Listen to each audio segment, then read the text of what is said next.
Xin chào mọi người, lại là Sang đây. Hôm nay Sang sẽ đưa các bạn khám phá những gã khổng lồ của hành tinh, những ngọn núi vĩ đại nơi đất trời giao thoa. Mỗi ngọn núi là một câu chuyện hàng triệu năm về sự vận động không ngừng của trái đất, từ va chạm kiến tạo, phun trào núi lửa đến bào mòn của gió và nước. Chúng là biểu tượng của sức mạnh, nguồn cảm hứng bất tận cho những ai yêu khám phá. Trong video này, hãy cùng Sang du hành qua các châu lục, tìm hiểu về những ngọn núi nổi tiếng nhất thế giới, từ Everest, Fuji đến những đỉnh núi độc đáo khác. Sẵn sàng chưa? Bắt đầu hành trình ngay bây giờ nhé!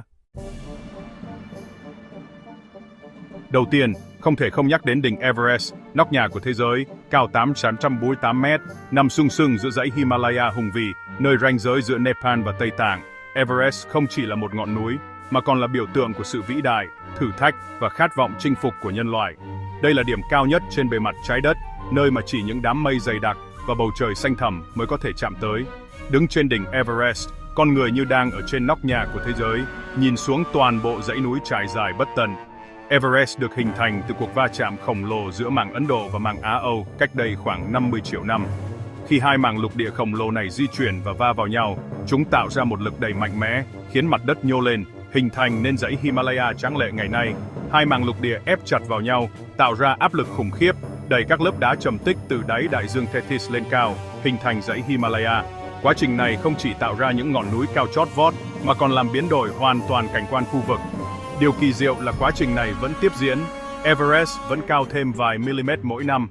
Sự vận động của các mảng kiến tạo vẫn không ngừng, khiến đỉnh núi tiếp tục vươn lên, như một minh chứng sống động cho sức mạnh của thiên nhiên. Cấu trúc Everest vô cùng đặc biệt, với đá biển chặt ở chân núi, những loại đá từng chịu áp lực và nhiệt độ cực lớn trong lòng đất, tạo nên nền móng vững chắc cho ngọn núi. Ở đỉnh núi lại là các lớp đá trầm tích như đá vôi, sa thạch, những tàn tích còn sót lại từ đáy đại dương cổ đại.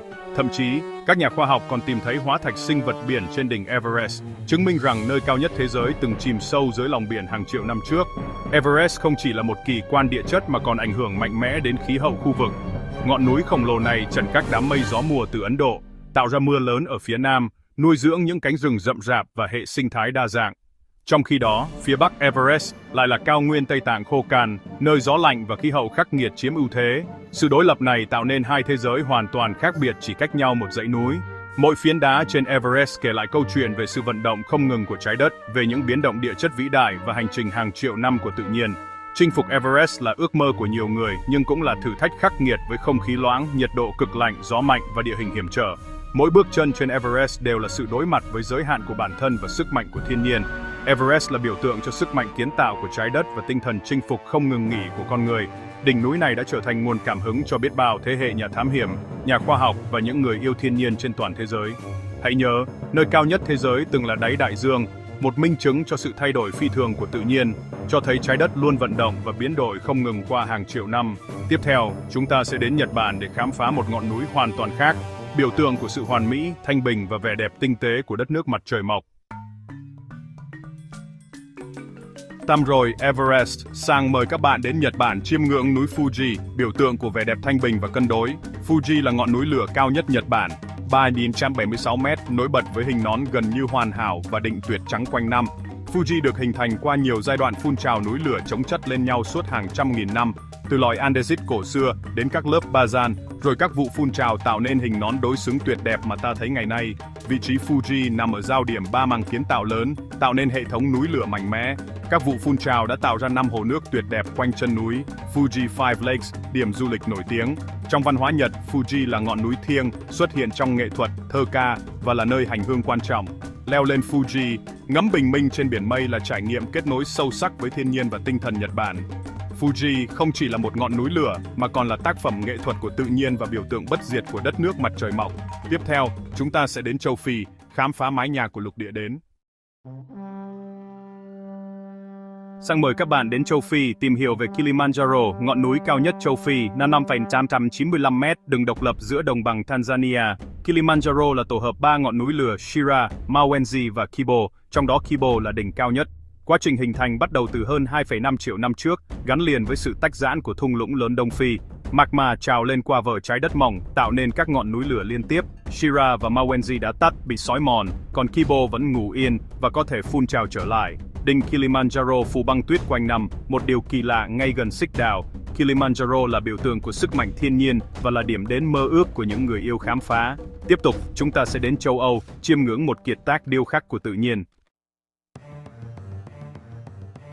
Đến dãy Alps, ta gặp Matterhorn, ngọn núi hình kim tự tháp hoàn hảo, cao 478 mét, sừng sừng giữa trời Âu như một biểu tượng bất diệt của thiên nhiên hùng vĩ. Đỉnh núi này không chỉ nổi bật bởi chiều cao mà còn bởi hình dáng độc đáo, khiến bất cứ ai nhìn thấy cũng phải trầm trồ thán phục. Nằm giữa Thụy Sĩ và Ý, Matterhorn là ranh giới tự nhiên chia cắt hai quốc gia, đồng thời kết nối văn hóa và lịch sử của cả hai vùng đất này. Những ngôi làng nhỏ dưới chân núi như Zermatt ở Thụy Sĩ hay Broye Cervinia ở Ý đều hướng về đỉnh núi như một niềm tự hào chung. Matterhorn nổi bật với 4 mặt núi tam giác hội tụ tại một đỉnh nhọn, tạo nên hình dáng kim tự tháp hoàn hảo hiếm có trên thế giới. Mọi mặt núi lại hướng về một hướng khác nhau, đón nhận ánh sáng và thời tiết riêng biệt, khiến cảnh quan thay đổi liên tục theo từng khoảnh khắc trong ngày. Chính vì thế, Matterhorn đã trở thành biểu tượng của dãy Alps, xuất hiện trong vô số tác phẩm nghệ thuật, nhiếp ảnh và là nguồn cảm hứng bất tận cho các nhà thám hiểm, họa sĩ và du khách từ khắp nơi trên thế giới. Đặc biệt, hình ảnh của Matterhorn còn được in trên bao bì sô-cô-la Toblerone nổi tiếng, trở thành biểu tượng toàn cầu mà ai cũng dễ dàng nhận ra. Dù chưa từng đặt chân đến dãy Alps, quá trình hình thành Matterhorn bắt đầu từ hàng triệu năm trước, khi mảng kiến tạo châu Phi va chạm mạnh mẽ với mảng Á Âu, tạo nên những dãy núi cao chót vót của châu Âu.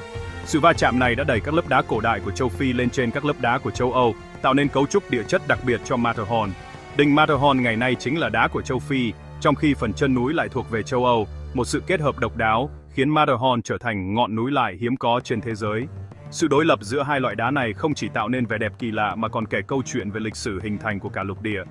Hình dáng kim tự tháp sắc nét của Matterhorn là kết quả của quá trình băng hà kéo dài suốt kỳ băng hà, khi các dòng sông băng liên tục bào mòn và gột giữa các mặt núi. Nhờ đó, Matterhorn sở hữu 4 mặt phẳng dốc đùng và các sống núi sắc cạnh như lưỡi dao, thách thức mọi nhà leo núi. Khi bọn sông băng lớn cùng bào mòn từ bốn phía, phan đá còn lại trở nên sắc nhọn, tạo nên đỉnh Horn kinh điển mà ta thấy ngày nay. Đỉnh núi như một mũi giáo vươn lên trời, là minh chứng cho sức mạnh của thiên nhiên qua hàng triệu năm biến đổi. Đây chính là hình mẫu Horn kinh điển trong địa chất học, được giảng dạy ở khắp nơi trên thế giới. Lịch sử chinh phục Matterhorn cũng đầy kịch tính và bi tráng, với những chuyện leo núi đầu tiên vào thế kỷ 19 kết thúc trong bi kịch, để lại dấu ấn sâu đậm trong lòng người yêu núi. Những nhà thám hiểm đầu tiên đã phải đối mặt với hiểm nguy, bão tuyết và vách đá dựng đứng, nhiều người đã không bao giờ trở về. Ngày nay, dù công nghệ và kỹ thuật đã phát triển, Matterhorn vẫn là thử thách lớn cho các nhà leo núi chuyên nghiệp, đòi hỏi sự kiên trì, bản lĩnh và lòng dũng cảm. Không chỉ hấp dẫn dân leo núi, Matterhorn còn là điểm đến thu hút hàng triệu du khách mỗi năm, những người muốn tận mắt chiêm ngưỡng vẻ đẹp kỳ vị của ngọn núi này. Đứng dưới chân núi, ta cảm nhận rõ sự nhỏ bé của con người trước thiên nhiên hùng vĩ và càng thêm trân trọng những giá trị mà tự nhiên ban tặng. Sự đối lập giữa con người bé nhỏ và ngọn núi khổng lồ khiến ai cũng phải lặng người suy ngẫm về vị trí của mình trong vũ trụ rộng lớn. Matterhorn là minh chứng sống động cho sự kết hợp kỳ diệu giữa sức mạnh kiến tạo của trái đất và quá trình băng hà, tạo nên một kiệt tác tự nhiên không thể lặp lại. Đó là lý do vì sao Matterhorn luôn được ca ngợi như một trong những ngọn núi đẹp nhất hành tinh, là điểm đến mơ ước của biết bao người. Tiếp theo, hãy cùng sang khám phá xương sống của Nam Mỹ, dãy Andes, nơi ẩn chứa những bí ẩn và kỳ quan không kém phần hấp dẫn. Dãy Andes, dãy núi dài nhất thế giới, hơn 7.000 km, trải qua 7 quốc gia Nam Mỹ, là xương sống của lục địa này. Andes hình thành từ quá trình hút chìm mảng Nazca dưới mảng Nam Mỹ, tạo ra hoạt động núi lửa mạnh mẽ và các đỉnh núi cao chót vót như Aconcagua, 6,961 m. Magma từ quá trình hút chìm tạo nên chuỗi núi lửa dọc Andes, biển nơi đây thành một phần của vành đai lửa Thái Bình Dương. Ngoài núi lửa, magma nguội đi trong lòng đất tạo thành các khối batholith khổng lồ, làm dày và nâng cao lớp vỏ lục địa. Sự nén ép liên tục uốn nếp, đẩy các lớp đá lên cao, tạo nên địa hình đa dạng, cao nguyên, thung lũng, sa mạc và rừng mây. Andes là rào cản khí hậu khổng lồ, tạo ra sa mạc Atacama khô hạn ở phía tây và rừng mưa phía đông. Đây cũng là cái nôi của nền văn minh Inca, với những thành phố đá như Machu Picchu và kỹ thuật nông nghiệp bậc thang độc đáo. Andes là nhà máy địa chất sống động, minh chứng cho sức mạnh kiến tạo mạng và ảnh hưởng sâu sắc đến khí hậu, sinh thái văn hóa Nam Mỹ. Tiếp theo, hãy trở về Việt Nam khám phá một ngọn núi đặc biệt của miền Nam.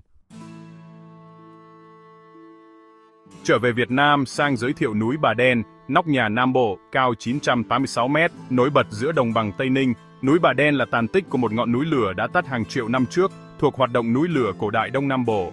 Magma phun trào, nguội đi tạo thành đá granite và bazan. Phần lõi cũng còn lại sau khi các lớp đá mềm bị bào mòn. Núi Bà Đen là khối đá sót Monadnock, gồm 3 ngọn nhỏ Hell, Phùng và Bà Đen, tạo nên địa hình đa dạng với nhiều hang động tự nhiên, đất đai quanh núi màu mỡ, thích hợp trong cây ăn quả, đặc biệt là mãng cầu nổi tiếng Tây Ninh. Núi gắn liền với truyền thuyết Linh Sơn Thánh Mẫu Bà Đen, trở thành trung tâm tín ngưỡng, thu hút hàng triệu khách hành hương mỗi năm. Hệ thống chùa chiến, miếu mạo hòa quyền với thiên nhiên, tạo nên không gian linh thiêng và thanh tịnh. Chinh phục đỉnh núi, du khách có thể ngắm toàn cảnh hộ dầu tiếng và cánh đồng bát ngát của Tây Ninh. Núi Bà Đen là minh chứng cho vẻ đẹp không chỉ ở độ cao, mà còn ở lịch sử, văn hóa và sự gắn kết giữa con người với thiên nhiên. Tiếp tục, chúng ta sẽ đến Bắc Mỹ, khám phá dãy Rocky Mountains hùng vĩ. Dãy Rocky Mountains, xương sống hùng vĩ của Bắc Mỹ, trải dài hơn 4.800 km, bắt đầu từ miền Bắc Canada, băng qua nước Mỹ và kết thúc ở New Mexico. Đây là một trong những dãy núi dài và nổi bật nhất thế giới, đóng vai trò như một ranh giới tự nhiên chia cắt lục địa Bắc Mỹ thành hai phần rõ rệt. Rocky nổi tiếng với cảnh quan ngoạn mục, những đỉnh núi phủ tuyết trắng quanh năm, thung lũng sâu, rừng thông bất ngàn và đồng cỏ cao nguyên xanh mượt. Hệ sinh thái nơi đây vô cùng đa dạng, là nơi sinh sống của nhiều loài động vật quý hiếm như gấu xám, nai sừng tằm, sói và đại bàng đấu trắng. Mỗi mùa trong năm, Rocky lại khoác lên mình một vẻ đẹp riêng biệt, thu hút hàng triệu du khách và nhà khoa học đến khám phá. Dãy Rocky được hình thành chủ yếu trong sự kiện kiến tạo Sơn Laramide diễn ra cách đây khoảng 80 đến 55 triệu năm. Khi mang Farallon hút chìm dưới mảng Bắc Mỹ với góc rất nông, lực nén khổng lồ đã đẩy các lớp đá trầm tích lên cao, tạo thành những dãy núi sừng sừng sâu trong nội địa lục địa, chứ không phải ở rìa như nhiều dãy núi khác. Quá trình kiến tạo này không tạo ra nhiều núi lửa như dãy Andes, mà chủ yếu là các đứt gãy nghịch, nâng các khối đá lên thành những dãy núi song song và thung lũng xen kẽ. Những vết nứt, nếp gấp và các khối đá bị đẩy lên cao đã tạo nên địa hình hiểm trở, độc đáo của Rocky ngày nay. Sau đó, trong khi băng hà, các dòng sông băng khổng lồ đã bào mòn, cắt xe các sườn núi, tạo nên những thung lũng chu u rộng lớn, các đỉnh núi nhọn hình hòn và vô số hồ băng hà tuyệt đẹp như hồ Louise Moraine. Những dấu tích của băng hà vẫn còn hiện diện rõ nét trên từng vách đá, thung lũng và mặt hồ. Màu xanh ngọc bích đặc trưng của nước hồ nơi đây là do bột đá băng hà, những hạt khoáng siêu nhỏ do băng mài mòn đá, lơ lửng trong nước, phản chiếu ánh sáng mặt trời, tạo nên sắc màu kỳ diệu mà khó nơi nào sánh được. Rocky còn là đường phân thủy lớn nhất Bắc Mỹ, gọi là Continental Divide. Tại đây, nước mưa rơi xuống phía đông sẽ chảy về Đại Tây Dương, còn phía tây sẽ đổ ra Thái Bình Dương. Đường phân thủy này không chỉ có ý nghĩa địa lý, mà còn ảnh hưởng lớn đến khí hậu, hệ sinh thái và nguồn nước của cả lục địa. Dãy núi Rocky còn nổi tiếng với nguồn tài nguyên khoáng sản phong phú như vàng, bạc, đồng, than đá. Tuy nhiên, hoạt động khai thác khoáng sản cũng đặt ra nhiều thách thức về bảo tồn môi trường, đòi hỏi sự cân bằng giữa phát triển kinh tế và gìn giữ thiên nhiên hoang dã. Rocky là minh chứng sống động cho sự phức tạp của kiến tạo mạng, sức mạnh điêu khắc của băng hà và khả năng thích nghi của sự sống. Tất cả đã hòa quyện, tạo nên một trong những cảnh quan thiên nhiên ấn tượng, kỳ vị và đa dạng nhất trên hành tinh. Và đó cũng là điểm dừng chân cuối cùng trong hành trình khám phá những gã khổng lồ của chúng ta hôm nay.